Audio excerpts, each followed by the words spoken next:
土耳其在埃尔多安的执政之下呀，那就像插进美国身体内的一根钉子。有人就开玩笑说了，说美国假设有个暗杀计划的话呀，这埃尔多安一定是排在前5位的。果不其然，土耳其大选正在关键时刻啊，埃尔多安又要炮轰美国了。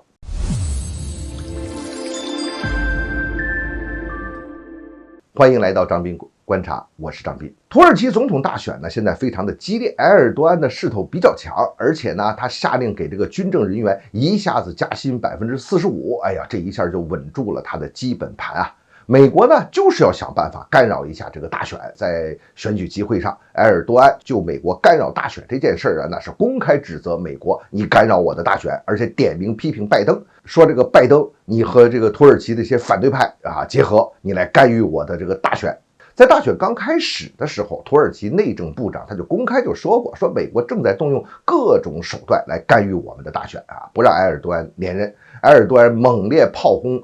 美国，那当然是在制造这个选举上的舆论上的声势嘛。但实际上啊，这也一点都不冤枉美国，美国一向是干这种事情了。你就别说干预这个选举了，在必要的时候，他都可以发动一个政变啊，把他不喜欢的国家的这个领导人给干下去。2016年的时候，那不就是直接就策划了土耳其的一场政变嘛，就想颠覆这个埃尔多安当局啊。不过当时普京啊，他抓住这么一个机会，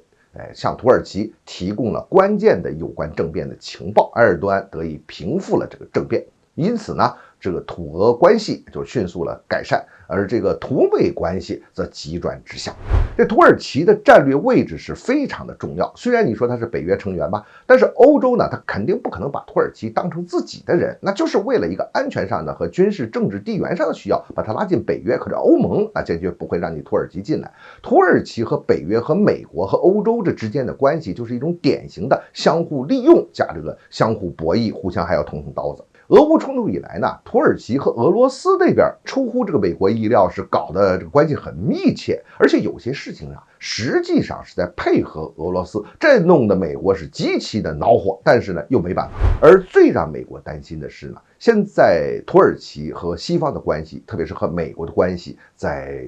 不断的恶化，而且埃尔多安就公开声称说，美国你再来钳制我土耳其的话，那我可就要退出北约了。这当然了，这个话从现在来看，它还是一个威胁的性质，有很大的讨价还价的成分。但是呢，你要是以埃尔多安现在的这种立场和做法发展下去的话，这种可能性还真是有。如果说土耳其真的退出北约的话，那可是动了美国在亚欧战略的根基。而且土耳其呢，它是伊斯兰世界的大国呀，一旦退出北约，那势必将会有和中东的其他伊斯兰国家把这关系给紧密起来，这就联动着会撬动美国在中东的布局。拜登政府已经在中东搞的是够狼狈的了啊！土耳其趁势如果再来这么一把的话，那后果又是直接冲击美国的地区霸权了。所以由此看来啊，美国要去插手一下土耳其的事务，搞掉埃尔多安扶持一个亲美政权，那这确实是一个最好的一个选择了。埃尔多安心里边当然也清楚这些门路了，所以现在呢，他就把这事儿给挑明了，公开去炮轰美国。